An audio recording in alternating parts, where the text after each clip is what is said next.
Hi, everyone. Welcome to the Current History Podcast. This is Ken Briggs. So, today, in my last podcast before Christmas, I'll be going over what I'll be watching for in foreign policy in 2026. It's been a really interesting and eventful year with the second Trump presidency in full swing, and I'll be talking about what I expect from him in the new year, given his temperament and how this will impact U.S. grand strategy, as well as key Trump presidency initiatives on tariffs and trade in the state of technology, specifically supply chains related to critical minerals, and on how this is impacting U.S. foreign policy. Then I'll go into a few regions specifically: China and East Asia, Europe, the Middle East, and Latin America. So, now a brief plug: if you appreciate this content and find it valuable, don't forget you can subscribe for free on YouTube and on Substack. The Substack is a paid option as well if you would like to support my work directly. That's current-history.com for the Substack. You can also follow Current History on Facebook and Instagram, and you can follow me personally on my professional socials on Twitter, Threads, and Blue Sky. So I know in my previous podcast I promised that my next one would have a guest. I lied, but in at least the spirit of it, not me being me droning on constantly, I'll try to keep this one a bit more abbreviated. So with that, let's dive in. So a lot has happened since my last foreign policy review 2 weeks ago. It looks like negotiations over Ukraine are moving much faster and could come than I expected and could come to a resolution soon. Meanwhile, the Gaza issue has been largely politically resolved with this new board of peace that will be led by Donald Trump. And there was an interesting news item where it appears that Israel has been convinced to pay for Gaza's reconstruction. We'll see how that holds up. And there's also been some diplomatic heat between China and Japan, which is pretty troubling, and I'll get into that as well. So, starting off, I kind of wanted to talk about the unique temperament and personality of Donald Trump and how that is influencing U.S. policy. So, as what is probably clear to most of you, Trump is very transactional in nature. And I think this comes from, well, his decades of being involved in New York real estate, and the way that he and his brand flaunt his financial success. And so he's about making deals that benefit him and the United States.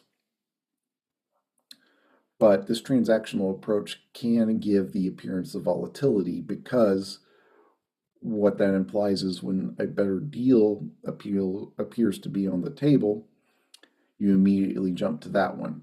So you're always shopping around, always looking for the best possible deal. And that may work in a business context. I'm a bit skeptical about how it works in a foreign policy context. But the sort of dynamic he's playing into with this, what is an increasingly a multipolar world, is one that is actually, to me, a throwback to the late 19th century, where these great empires were basically negotiating and carving up territories and telling people outside of their empires what they were going to do. And that's kind of what you're seeing with this dynamic with negotiations over Ukraine. You're kind of seeing where it's the United States and Russia debating over a sphere of influence, where Russia is seen as having the primary interest in Europe and the US is pulling back and focusing more on the Western Hemisphere. And so you can kind of see this coming together where we have this tri-lateral group between the United States, Russia, and China, essentially negotiating and leaving the other players as basically side pieces. And so really plays into his temperament. We have multipolarity with great powers negotiating and bullying others as it suits them. And I don't really see a discernible ideological leaning beyond this in Donald Trump. Um, he also appears to not have much interest in anything that is not directly transactional. So, for example, USAID, he sees it as we're spending money for people who are providing anything for us. Whereas what I would think the more bigger picture goal is it's an investment in a soft power tool that over the long run benefits the US in ways that aren't immediately apparent. And that's just a different view of the world. I'm not saying it's a incorrect view. I'm just saying that it's different, especially compared to how US foreign policy has been executed in most of the post World War II era.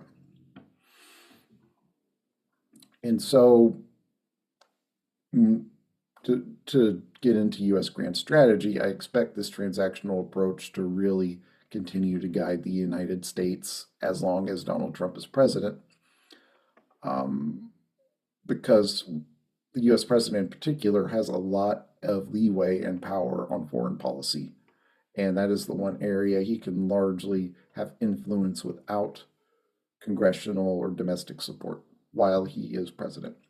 So, barring a Trump impeachment, which I think is highly unlikely at this stage, I think we're moving forward with this, where the U.S. is essentially trying to punt Ukraine to Europe to deal with and to Russia. And big picture, EU and Russia assume responsibility there. U.S. allies in the Pacific are focusing on China, while the U.S. focuses on Latin America and the Western Hemisphere.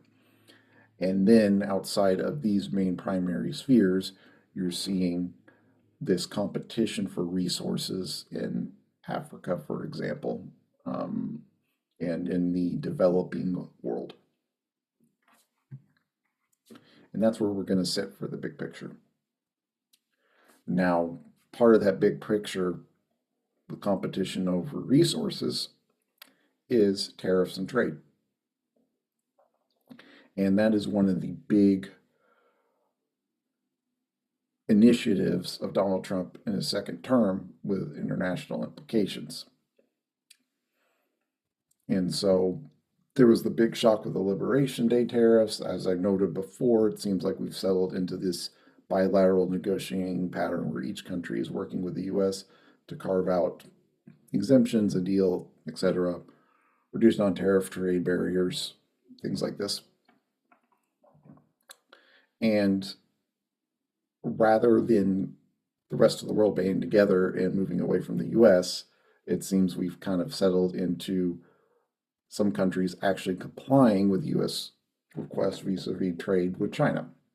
So President China, for example, and the president in Canada have been working to put up trade barriers with China, and the US subsequently lowering tariffs. And so I think in this battle, I would continue to see this transactional approach continue through the rest of Trump's term, rather than I haven't heard any grand pronouncements about trade or reversing trade deficits in a while. And I think that's going to be even more the case as the price hikes from tariffs continue to hit the American public. But I think this baseline tariff policy to get access to US markets is here to stay for a while. And hopefully we see an uptick in manufacturing. I don't know. That hasn't been evident so far because these things it takes time for businesses to make investment decisions and to stand up the facilities they need here to basically move their supply chain to the United States. And the problem with that is that process will outlast the Trump presidency. And I expect the moment Donald Trump leaves office, the majority of these tariffs will be reversed. So I don't expect a lot of reshoring. I expect a lot of businesses to just carry on in other countries as well and say, we'll try to get the best deal we can right now. But otherwise, we're not going to make big shifts to accommodate a policy imposed by a guy who's not going to be here for more than 3 years. That would be the rational approach, in my view. But I think another big picture thing related to supply chains that we're seeing is this intense focus on industrial policy and the technology and industry and the industries that support it. So you've seen, and this is something I wrote about in my master's degree capstone, a lot of emphasis on critical minerals. I hear it every day now, and this wasn't really on many people's radar until this presidency began. And so I think something that will be an enduring policy is this process of industrial planning to make sure our supply chains aren't vulnerable to coercion or that they're not vulnerable in the instance of military conflict. And that's an important thing for the United States, both from a defense perspective and an economic perspective. And so we're going to continue to see this curbing of globalization away from a pure, heavily free trade framework to this more systematic planning approach. And I think it's an ironic way that it's a place where the U.S. is starting to converge policy-wise with China. But I think circumstances are dictating this direction. And the importance of this is even more magnified with the economic importance of the tech and AI industry, which are heavily dependent on critical mineral supply chains. And the president knows that his political fortunes are very tightly tied to stock market performance. And he wants to see these companies succeed to the greatest extent they can. But now we're in sort of a feedback loop where AI needs energy, and we need more energy capacity. AI also needs industry and chips and minerals. All these call for extra resources. And then the AI itself improves efficiency in operations, which leads to more demand. And I think this feedback cycle is starting to increasingly define U.S. foreign policy in sort of a what I would call a geoeconomic framework that doesn't place separate spheres between trade and global politics. So moving over to China and Asia, the one area I'm very concerned about is escalation in what's known as the first island chain. So those are basically the islands that separate mainland China and its sea lanes from the Pacific. So think of a line that runs from up through the Philippines, through Taiwan, through Japan. And this is a very important strategic area for China, one that they would like to see hegemony over, right? But now you're seeing some of these, well, notably Japan came out a couple of weeks ago saying that they would come to Taiwan's defense. And that is the one global pressure point that I've been watching for a while because China sees Taiwan as integral to its territory. Right? It's part of China from its standpoint, from a national standpoint. And there's a ton of research into uh, Chinese politics and the views of its leaders that more or less confirm this.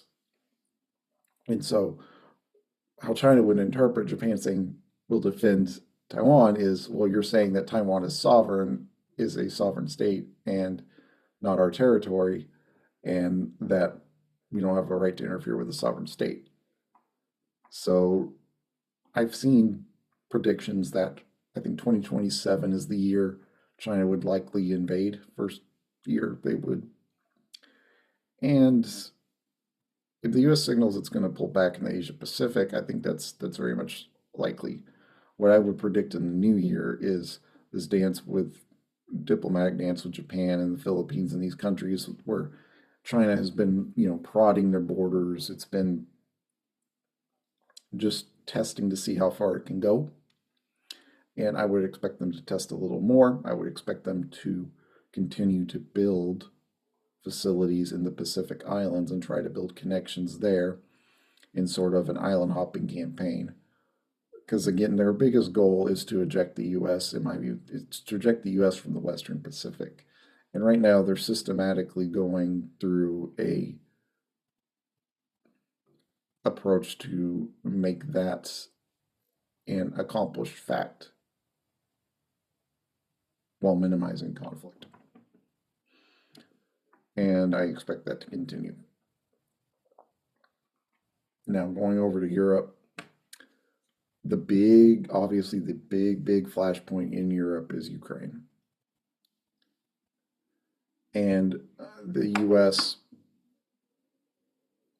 it appears to me, well, Donald Trump specifically, I'm really not sure what he's trying to do here. It's kind of, he jumps back to appearing to support Russia. He presented 2 weeks ago this 28-point plan that was basically a list of Russian demands for Ukraine to accept. Well, now they've came back this week and said Ukraine was going to get security guarantees after they tried to sweeten the deal for them a little bit, but those security guarantees will be off the table if they don't accept the deal now. So what I see is, again, transaction. This is Trump wants to get in there. He wants to mine stuff. He wants to get back to trading with Russia. And so he's just trying to get from point A to point B of ending this war without any regard for who started it, who compensates Ukraine, etc. for it. And now, one interesting trend that will continue in the new year, and it ties to another important U.S. policy towards Europe, which is I think Europe is about to step into its own as a global player. Now, why do I think this? Well, Trump has been very adamant about NATO increasing its defense spending, the European allies in NATO doing this. He's also sent very substantive signals that U.S. support might not be there in the event of a conflict, kind of undermining Article 5. And so I think the response you're seeing now is these European nations are starting to assert their own interests. Germany lifted its debt ceiling to increase its defense spending specifically. And France is increasingly acting like a player. The UK is. They're working with Ukraine to get Ukraine its own security guarantees, independent of NATO and the United States. And I think that's a natural thing that would happen. I don't think Europe stayed on the sidelines because these are countries that don't see themselves as having interests. They just thought the United States was going to protect those interests. So if you remove the United States to the equation, the interests of European states are going to start to resurface. And I think this is a case of Putin maybe not wanting what he asked for, because I think any number of France, the UK, Turkey, Poland, their conventional forces can stand up to Russian conventional forces. That's been proven by the literal snail's pace of Russian forces in Ukraine. And if we're talking about the nuclear equation from a deterrence standpoint, I would think France's arsenal and the UK's arsenal are more than enough to deter Russia from nuclear strikes. Because to have a deterrent, Russia has the 6,000 warheads it inherited from the Soviet Union, right? But France has something like 250, I think. I'm not sure what the number on the UK is, but that's enough to destroy Russia's major cities. And so when you're getting up to talking about thousands and thousands, that's overkill. That's not really relevant from a strategic perspective. You only need enough to destroy your opponent once, not several times over to have the deterrent. So I think if Europe starts asserting its interests, I think that really solves a lot of problems. And I would expect this war to probably continue as a stalemate going through into the year, with Ukraine's position being enhanced by European backing. But we'll see, because I think Russia also thinks that these this growing gap between the United States and Europe could lead to an abandonment of Ukraine. And I don't think Putin is the type to mind sacrificing another million casualties if that's what it takes to um, destroy Ukrainian sovereignty.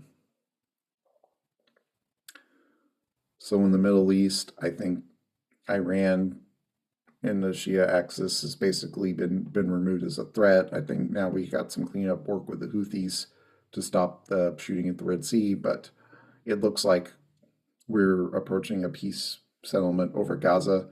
That is along outlines that I proposed in one of my blog posts would be necessary for an ultimate settlement, which is we have a peacekeeping force composed not of Israel, but of a collection of Middle Eastern countries, Muslim countries.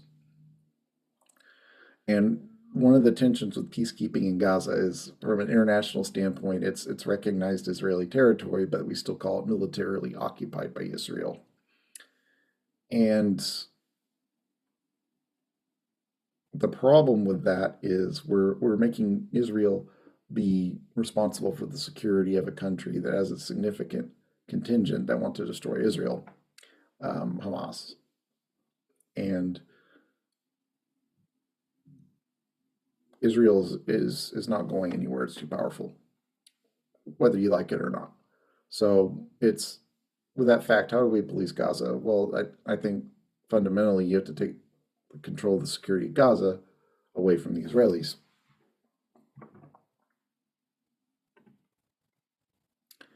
And once you do that, then you're more in a viable situation. And I doubt Israel has agreed to pay for Gaza's reconstruction in total. I don't really think that's going to hold up. I think that's a way to get the Arab allies, give them cover to get on the side of supporting this peace effort. Because again, they got populations back home that are very unhappy about the situation in Gaza. And so you're seeing the juggling match between multiple parties negotiating, but I think the outlines are um, policing and control of Gaza is being taken away from Israel into the hands of an international force that can facilitate the eventual creation of a Palestinian state under a technocratic government. And Israel continues to operate as it has, as a Jewish state in a democracy. Now, that resolves the conflict in Gaza. Now, the sticking point is going to be the West Bank, and that's a more complicated situation. Not to get into the details of it, but with the settlement of the Oslo Accords, you don't have a contiguous Palestinian territory in the West Bank. So that makes it difficult, especially when you have hardliners in Israel, in the Israeli government, who want to basically annex the West Bank. Syria, they've been successful at consolidating power. I think that's going to work out under their new government. And so I think you're largely seeing the end of the long-going oil-related conflicts in the Middle East. And I would anticipate that holding up. So Latin America, there's a giant wild card in when we're talking about Latin America, which is I don't know for sure what Trump is going to do with Venezuela. They're blockading it. It looks a lot like if I were going to do a regime change in Venezuela, I would do what they are trying to do right now. And they do have some authorization under international law for what they're doing, which is blockading Venezuelan oil with an armada because that oil is sanctioned. And so they're enforcing sanctions, would be the justification. Now, as far as the striking the alleged narco trafficker drug boats, I think it's pretty clear that that's an illegal action. It appears we haven't had more double tap strikes. That could be a war crime, so that's, I guess, good news. But we're still committing war against acts of war against an organization that we have not declared war against. And at least for the drone strikes in Afghanistan, we have the legal authorization through the AUMF of 2002. We don't have anything like that here. And I think the Secretary of State, Marco Rubio, has had it out for the Venezuelan regime for a long time. And I think the next step is we have an armada there, and a ship tries to run it, it gets shot at, they shoot back, declare war, and boom, conflict. That's how that could play out. And, Venezuela, I don't know how a land war there would play out, but that would be a massive boondoggle. But I think there's going to be some sort of hostility with Venezuela in the next year. And I think it's going to drive a wedge between the United States and its ally, and not its allies, but its neighbors in the Western Hemisphere, and undermine that effort to assert our sphere of influence there, which would be an unfortunate outcome. And so Latin American tensions are about to rocket up. Some of these smaller nations like Trinidad and Tobago and the Caribbean, they're going to help facilitate the U.S. because they don't really have a choice. But there's also a catch-22 though, because Venezuela's economy has been decimated by series of socialist governments, including Hugo Chavez and now Nicolas Maduro. And I think there's a lot of countries in the region who would like to see him out of power. So there's going to be an interesting diplomatic game in playing out in the background, and I will be very interested to see how it plays out. So overall, my outlook for 2026 is more of the same, basically. We're moving into a transactional, multipolar world. I think the U.S.